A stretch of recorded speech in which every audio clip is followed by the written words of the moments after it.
Hi everybody, there's no school today, so I don't have access to the library. So I wanted to do a one take Wednesday of the Tunisian done in the round, done in the seed stitch. I have 45 chains on here and I'm working with a 10-inch or 25 centimeter hook right now.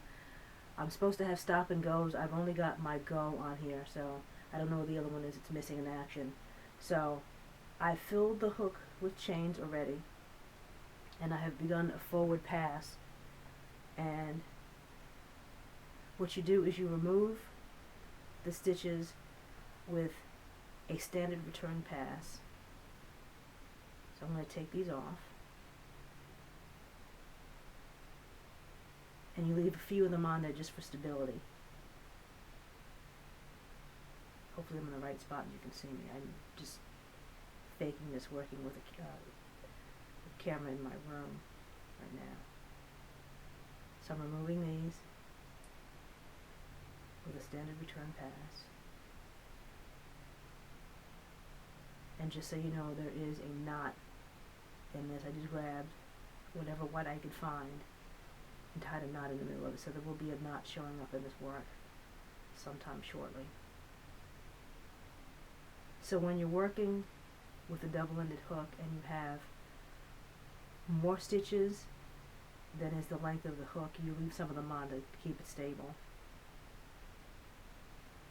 And with the scarf that I had done, there's a photograph of the scarf. I'm probably going to use that as a thumbnail. I used it for the survey. But that scarf has 201 chains. And when you're working with something that large, you actually complete the first row before you connect it, because you don't want to chain all that way and then start working and connect it and then find out that you've twisted it and you don't want to. So if you're doing a straight scarf and you don't want to have a twist in it, or for a Tunisian in the round it would be a double twist. That way you're never looking at the wrong side of it. You want to make sure that you do your foundation row and don't connect it until you have done a return pass, and you can ensure that you're not twisting. So you're starting here.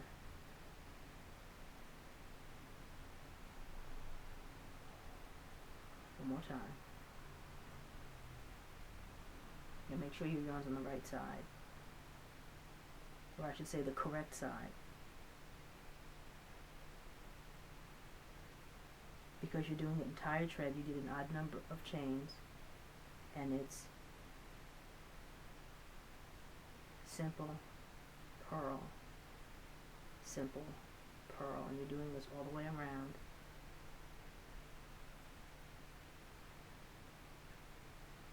Alternating between the two stitches.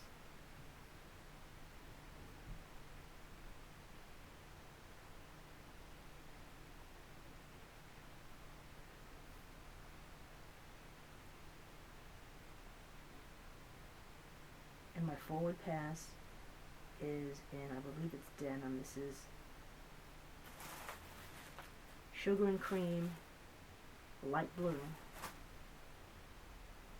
And the return pass is sugar and cream and white. They may have some fancy name for the white. They may call it like snowstorm or blizzard or whatever it is, but it's white.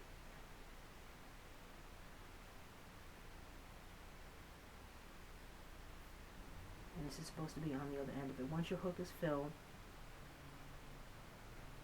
turn it around, and you continue your return pass. And this is done in a spiral. You know where the beginning is because you see where your two ends are.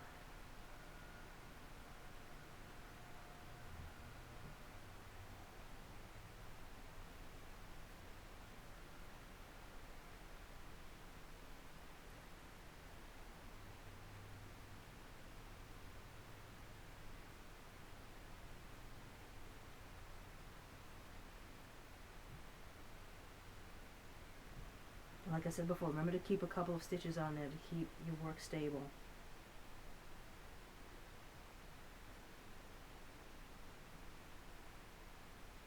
alternating your stitches as you go.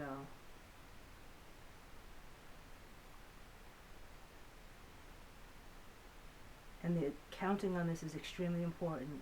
If you're doing a regular Tunisian stitch, it can be whatever amount of stitches you want to do. If you're doing tire tread, or as it's also called, Tunisian seed stitch, it must be an odd number of chains.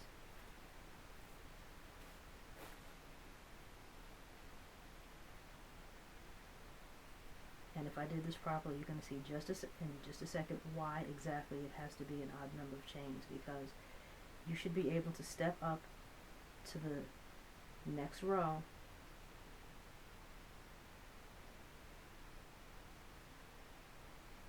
and have your stitches, I did it correctly, step up to the next row and your stitches will be exactly as they're supposed to be. And you won't skip a beat alternating your stitches, because it'll be exactly as it should be, the opposite stitches below you. So you should be able to continue in a spiral uninterrupted.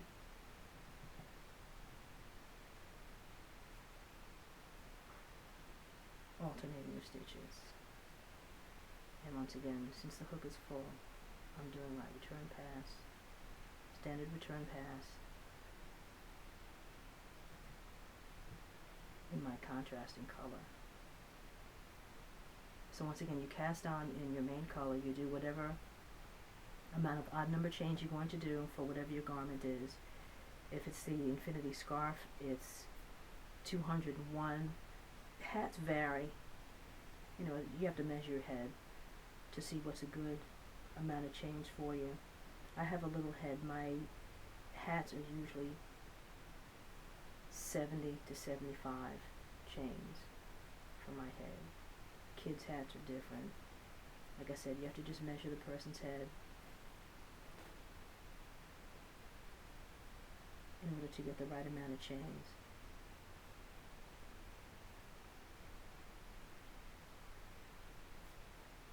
But as you're working on this, you can see that it turns into alternating stitches. Beautiful tire tread. Like I said, this is cotton. Cotton is good for everybody's hats, everybody's scarves. Or you can use higher grade yarns if you want to spend the money. Mohair wool blend usually works up very nice and makes beautiful things. So here it is. If you have any questions, just email me, or you can make a comment on my YouTube page. Have a great afternoon, everybody. Take care.